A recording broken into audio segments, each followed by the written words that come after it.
Please join me in welcoming Professor Eddie Obeng. You see, what you don't realize is that human beings are designed in a very specific way, okay? And that way is part of why we don't move forward. So I don't know if you remember, but millions of years ago, there were hunter-gatherers. Those were the two jobs. There was no like head of PMO or smart sheet lead, okay? Just two jobs, hunters and gatherers. So when you woke up in the morning and your other half said, where are you going? Say, I'm going out hunting and gathering. So you set off. Would they just let you go hunting and gathering? No, they'd give you a massive hug. Why? Why did they hug you? You might die, because other animals have the same strategy of hunting and gathering, okay? The fastest a person has ever run on the planet was Usain Bolt, 26 miles an hour, okay? Do you know how fast an average rabbit can run? 32 miles an hour. You with me? Usain Bolt can't catch a rabbit, and I bet your dog can go faster than a rabbit.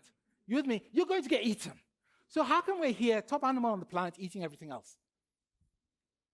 How did it happen? When you watch Discovery Channel, they'll say, early mankind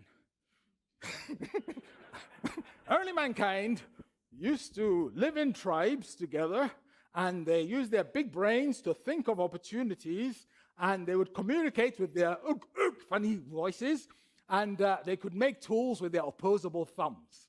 You remember that stuff? Okay, I have to tell you all that's nonsense. Imagine we're out hunting and gathering together. Hunt and gather, hunt, okay. You want more of an aggressive hunt and gather, don't you? Okay, we are the Smart Sheet team, hunting and gathering. Come on, let's chant together. Hunt, gather, hunt. Get some passion up.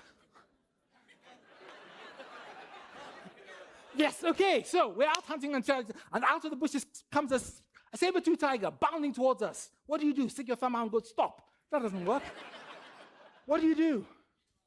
You run, exactly. And this, guys, is the whole challenge which we have. It's very simple. When something bad happens, you run. Quite simply, back in your brain here, there's a piece of software. It's called the amygdala. It has certain shortcut processes.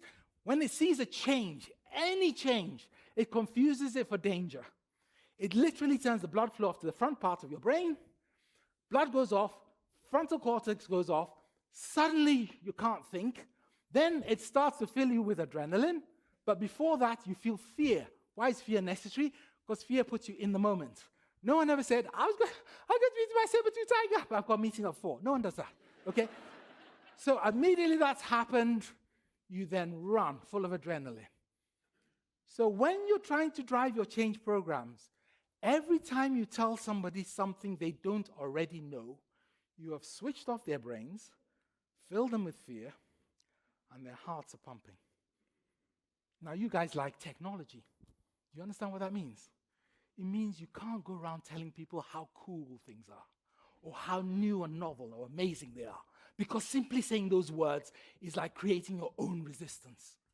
Do you understand? When you're talking to people, you use what's called future familiar. Oh, Smartsheet. It's just like the spreadsheets you've used for 40 years. And you know that database, which you've also had for 20 years. And you know how sometimes you're in a meeting and somebody draws on the flip chart, and if you're lucky, you have a workshop and you all talk about it together. It's just like that, with the only small difference that it's all in one place, seamless, and has a great interface. Was that scary to you? As opposed to, this is really cool, it's amazing, it's going to transform our business. Okay, stopping at that point, because I hope I've made the point that if you don't understand how your other fellow human beings work, you're not going to get very far.